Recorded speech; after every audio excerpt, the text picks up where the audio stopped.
Buenas tardes amigos, pues continuamos con el famoso relato emprendido del último programa o relato que yo había comentado sobre la mesa y el ir a mi propiedad a buscar las famosas brevas en aquella higuera brevera o brevera. Bueno, pues como había comentado, mi hija y yo, después de haber bebido agua, toda la que quisimos en el famoso canal Wilmar Santa Cruz, que por cierto estaba, repito, destapado, sin losas que sirvieran de acera, pues yo ya cogí a mi hija de mano. Y entonces ella, pues imagínense ustedes, para poder, claro, no podía, había una escarpada ladera, si nos caíamos los dos, imagínense, un accidente. Si mi hija caía dentro del canal, un verdadero problema. Pero claro, como es en aquellos tiempos, cuando uno es joven, uno hace maravillas. Las piernas son fuertes como el acero. Aparte de que yo, evidentemente, las castigaba y las moldeaba en el gimnasio que yo tenía en mi casa. Aparte de que yo había practicado y practicaba la lucha canaria. Y las piernas eran fuertes como el acero, yo sé que iba bien calzado y entonces mi hija iba de mano, para aquello era una discusión, era una diversión, a veces ella saltaba a la otra parte, hacia esta otra parte y bueno, pero yo no la soltaba porque como unas tenazas la llevaba amarrada. Bueno, total que avanzamos como, no fue fácil, avanzamos 500 metros aproximadamente desde ese lugar a donde tenía yo la propiedad. Por fin avanzamos y doblamos una curva al recodo que hay una famosa vaguada o barranco, que es el barranco del Salto del Piojo, más abajo se llama el Salto del Piojo, que son las laderas que van a la zona del barranco de Gomero y que es el famoso barranco donde se fluyen o se unen todas esas vaguadas, en las escorrentías se unen todas, que da origen al famoso barranco de Chipá, que tiene la salida abajo en el mar, para que nos entendamos. Y todo higuestero que me esté escuchando, que conoce nuestra geografía, pues dirá que más o menos me estoy aproximando al máximo de la historia geográfica y también de la historia acontecida o lo que sucedió ese día.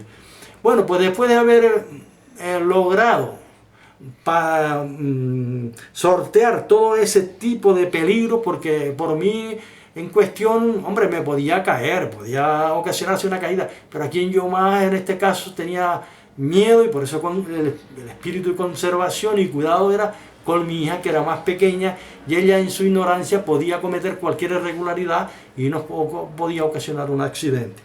Bueno, pues una vez llegamos al pie justo del lomo de la fuente, que pasaba la vereda hacia afuera, hacia arriba, al lomo de la fuente.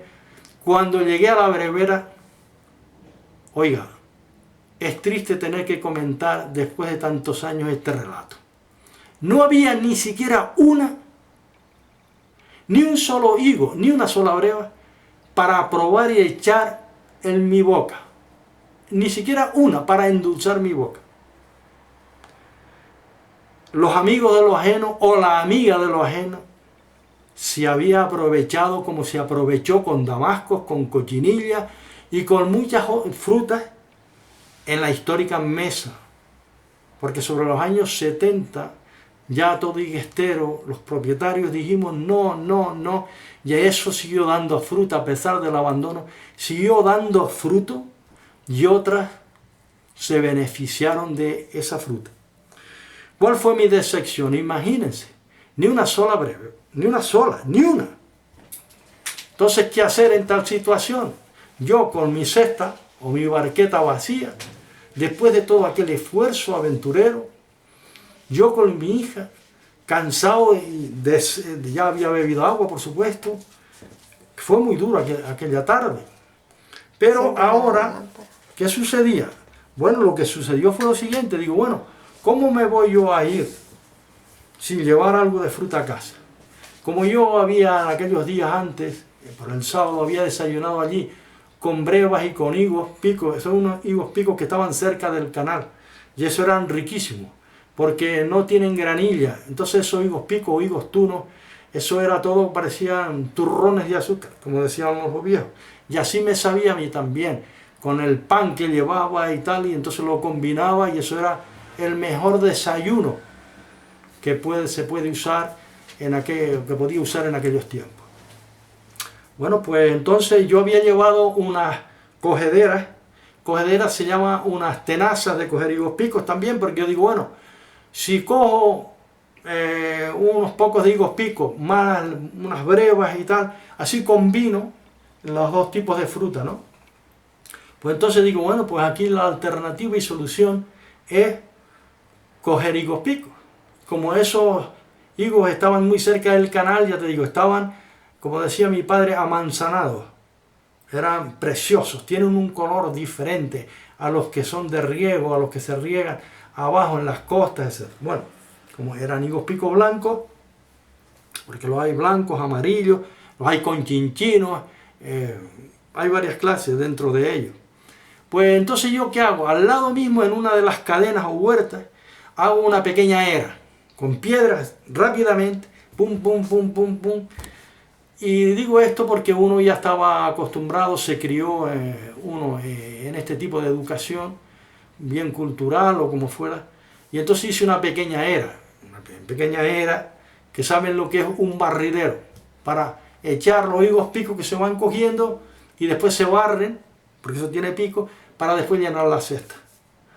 Bueno, pues empiezo a coger higos picos con el cubo, pum, pum, pum, y a echar en el barridero, Yo escoba no había llevado, pero eso sí, al lado del canal había unas altabacas, que decimos altabacas, que tienen la hoja que se pega, cuando uno le toca parece que se pega a la yema de los dedos, y entonces cogí unas buenas manotadas de altabaca, tiernitas, porque al estar en el canal estaban muy tiernas, y entonces iba cogiendo y yo le iba dando. Entonces al mismo tiempo que voy barriendo esos higos picos, los picos se pegan a la hoja y no vuelan, porque claro, si vuelan y tal, eso es un verdadero problema. Empiezo a barrer. Mi hija a todos se le iban preguntas y preguntas. Yo sobre la marcha, pues trataba de darle respuesta y al mismo tiempo no me paraba y pum, pum, pum. Bueno, finalmente cuando ya más o menos había barrido bastante, volví a coger otros pocos, etc. Llené la cesta acolmada de higos picos. Y ahora cuando ya terminé, hay que tener en cuenta que el tiempo ya iba en mi contra. Pues ¿qué hago? Como yo era un hombre, bueno, alguien dice que algo de poder tenía, y cuando, como decían los viejos, cuando uno es joven dice podía al guillo. Yo creo que en aquel entonces yo podía al guillo. Y nada, cogí la cesta, yo creo que no había ni pared para poderme cargar, entonces la cogí, la levanté, ¡pah! Me puse el saco de enjalmo, la puse encima, cogí el palo, lo puse en el hombro izquierdo para contrapesar la carga y le dije, hija, vámonos porque nos va a coger ahorita la noche. Y mi hija, pues claro, más contenta que todas las cosas. Entonces ahora no pasé por el canal, por el lugar donde había venido, porque eso es sumamente peligroso. Cogí el camino del pie del lomo de la fuente, bajé hacia abajo, con derecho al lomo del Roque Cocina. Y yo cargado, bueno, es que corría, porque cuando uno parte a caminar hacia abajo, tenías que ir cambiando los pies, entonces no te puedes parar porque el mismo impulso de la carga te obliga a dar zancadas gigantescas o de acuerdo a lo que puedas, ¿no? Y mi hija pues corriendo detrás de mí. Cuando llegué al cerro del lomo del Roque Cocina, pensé, digo, si bajo por el mismo lugar donde subí esos escalones, esos andenes y por el robado, mi hija puede tener un accidente y yo no quiero desgracia. Aparte de que, hombre, yo había bajado y subido, muchas veces bajado, por decirlo así, cargado, sobrecargado. Y me acuerdo cuando llegábamos afuera, parece que se produce una corriente de aire, porque aquello es medio feo, y parece que el aire te quiere desequilibrar y te puedes caer. Y hablo que aquello no es fácil. Y digo que los que me están escuchando, que conocen la geografía, saben que aquello no es fácil, aún no llevando carga. Entonces, volviendo al tema, cuando llego al morro, hacia al pie del lomo, del roque cocina, me desvío a la izquierda como conocedor de los caminos y empiezo a caminar y me enlazo con el camino de las vueltas. El camino de las vueltas, que hoy está pues cuidado, donde los senderistas caminan por él. También pueden venir por el robado, por supuesto, pero la gran mayoría y está señalizado por el camino de las vueltas. Y digo camino de las vueltas porque este es el camino que se da muchas vueltas y que mis antiguos lo hicieron de acuerdo para que los animales, bestias mulares, caballos de fuera, las bestias de carga, cuando bajaban cargadas, no fueran así, porque eso es un problema, porque la carga se les va y el animal se le abre el pecho, las manos delanteras, como decía el arriero. Entonces, al ir así, caracoleando serpenteantemente, la bestia va más descansando, y aunque vaya para allá, para acá, etcétera, en todos esos andenes, pues ese camino, por eso le dicen las vueltas, que hay que dar muchas vueltas para llegar adentro al barranco de Chacorte, donde está Piedra Cumplida. Bueno, pues entonces yo parto por el camino de las vueltas y pasé por delante del legendario pino que llamamos el pino del lomo de las vueltas. Me acuerdo que como hoy, pasar por delante del majestuoso pino. Y que dicho pino, andando las décadas, el temporal delta acabó con él, lo mutiló y lo quebró y lo derribó.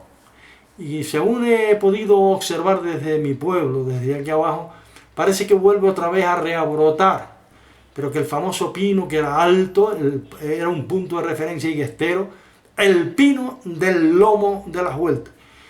Al pasar por él ya quería como oscurecer y la luna aparecía en el horizonte. Eso me valió.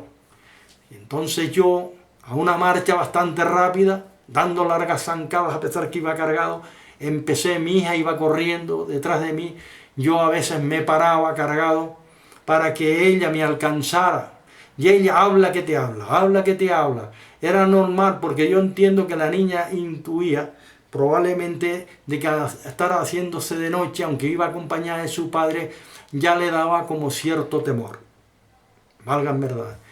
Y al ir descendiendo y descendiendo, recuerdo que había que tener pies de plomo, pies y piernas muy fuertes, porque las piedritas sueltas del camino, lo que llamamos el cascajal, te juega una mala pasada. ¿Por qué? Porque cuando cambias los pies, los cascajos te fallan y viene el famoso resbalón que decimos en estos pagos y que decimos a nivel canario, que un granzón te puede producir un resbalón y una supuesta caída o una caída del todo.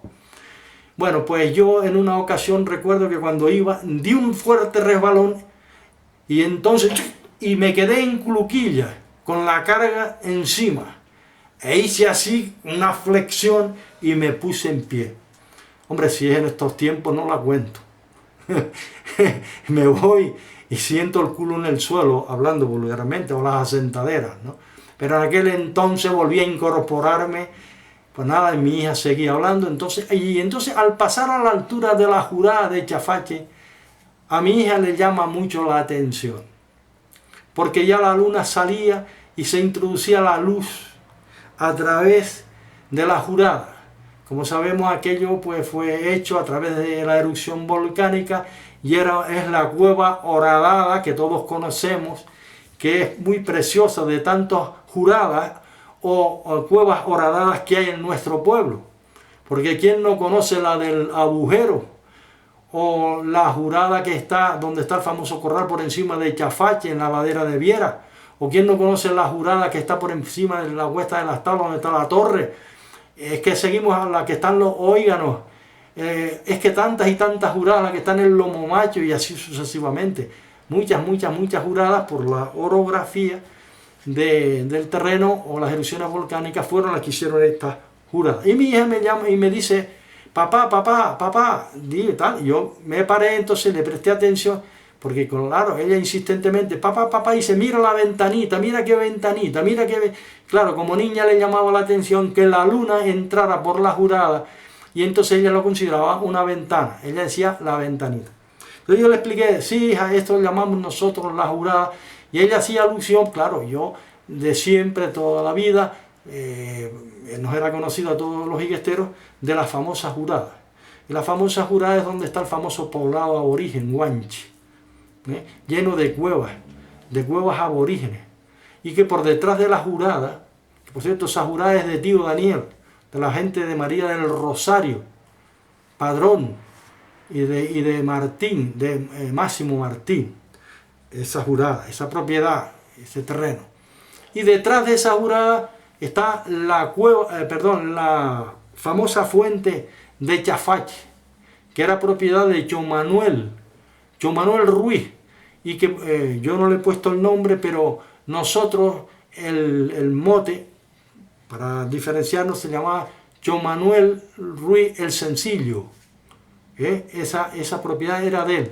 Y esa propiedad donde estaba la fuente llena de cañeros, después cañaverales, posteriormente, eso es como unas perforaciones que hicieron, en su día hicieron unas grandes concavidades llenas de pilones gigantescos, porque eso es una tierra, o mejor dicho, una roca preparada, porosa, preparada donde manaba el agua, como una forma de tosca, dijéramos, pero eso se llenaba esos recipientes, y eso seguramente ya viene de la época aborigen, y después posteriormente se siguió usando el agua que se almacenaba en ese lugar, o que se recogía o se detenía en ese lugar para la población higuestera, porque seguro que en ese entonces, cuando no había galerías, tenían que recurrir ahí, como recurrieron a la fuente del Chajarche, a la fuente del Bucio, a la fuente del Lomo, la fuente, por eso se llama el Lomo la Fuente, que había otra,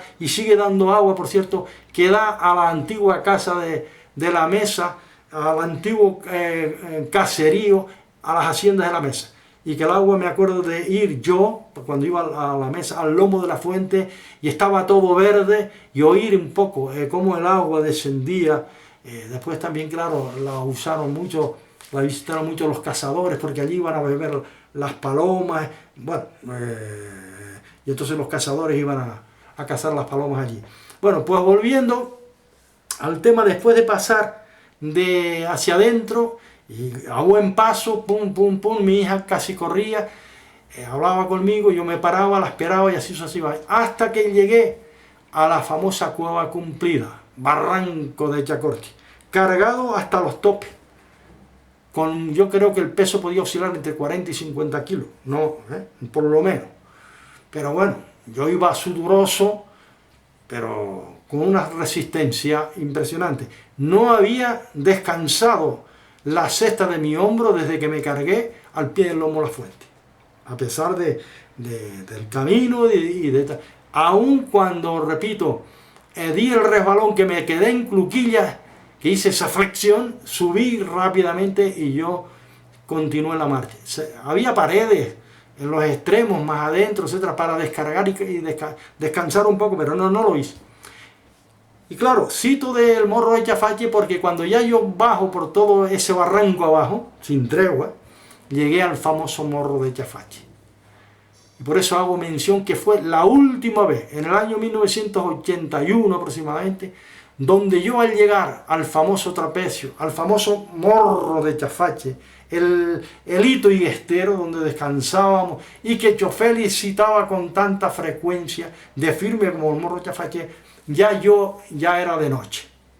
Entonces me aproximé al morro, me apoyé, que tiene como 1 metro de altura, y hice así y me descargué la cesta que aplastaba sobre mi hombro derecho. Equilibrado, claro, con el palo que llevaba en el hombro izquierdo, y como digo, el saco de enjalmo. Enjalmo significa lo que se pone debajo de una silla de caballería, o un enjalmo también oscila lo que se pone debajo de la albarda. Por eso le dicen un enjalmo. O también se dice un enjalmo es una persona de poco, bueno, con el respeto, de poca cosa, ¿no? Dice, eso es un enjalmo. Quiere decir que solamente sirve para un propósito, un objetivo. Pero con el mayor respeto yo uso esta expresión canaria. Entonces cuando ya yo pongo la cesta encima del morro, famoso morro de Yafache, sentí un alivio impresionante. Y yo sudoroso, no solamente era mi cara, sino todas mis espaldas, las piernas, chorros de sudor. Y mi hija siempre al pie, porque ya ella corría, ya por ahí era una pista, camino, pista, entonces ya ahí le era más fácil porque no había tanto obstáculo a nivel de piedras, pasos, etc. Y una vez llegamos allí, ya yo le dije, hija, vámonos otra vez, me puse el saco de enjalmo, me vuelvo a coger la cesta y le dije, hija, ya pronto vamos a llegar a casa. Claro que era lo que ella quería, la pobrecita. Y entonces parto camino, barranco abajo. Y cuando ya llegamos a los llanos del Campito, donde está ahora, donde habíamos subido por la tarde por el Robado hacia afuera, ya ahora dejábamos a la derecha el sendero del Robado, cogíamos a la izquierda el llano del Campito, de noche. Y paralelo, cruzamos por el llano del Campito, paralelo al cementerio de Igueste. Descendimos hacia abajo, hacia adentro, como solemos decir, y llegamos al barranco de Afirama, pasamos por el sombrío, por las sombrías cuevas del famoso Rico Cayo. Llegamos a los revolcaderos. De los revolcaderos empezamos con brío y fuerza hacia afuera y llegamos al caserío de Ajoreña. Y ya en el caserío de Ajoreña empezamos a descender las curvas, si estaba la carretera, no había aceras en ese entonces y tal, y después de un par de vueltas de curvas, etcétera, etcétera, ya llegamos a nuestra casa, que se llamaba Bajo Maja, lo que también se denomina como el lugar conocido, tiene un pequeño topónimo, que en este caso dice Bajo Maja, La Chapita, es el lugar donde estaba nuestra casa. Así figura en las hijuelas y en las antiguas escrituras. Bueno, amigos, después de haberles hablado, de haberles explicado lo que fueron mi pequeña aventura en ese año, cuando la fruta, recordar que todo lo que se hace mal bajo el sol, todo llega a saberse. La señora que me cogió las brevas, creo que todavía no se ha muerto, ni yo le deseo la muerte, pero no era correcto del todo porque hay que respetar, creo, lo ajeno. Que tú pases y te comes unas cuantas porque estás sediento, porque tal, de acuerdo, pero llevar una cesta y cargarla, pero era lo que había y lo que hubo. Bueno, pues después de haberles contado esta aventura y de haber descansado en el risco del famoso morro de Yafache, decirles que esa fue la última vez que yo cargado deposité una cesta en el simbólico y famoso morro, el famoso morro de Yafache, que con tanto prestigio Chofélix Pestano de León le dio tanto énfasis, porque ese morro es el símbolo y sigue anclado en el famoso barranco de Chacuarche.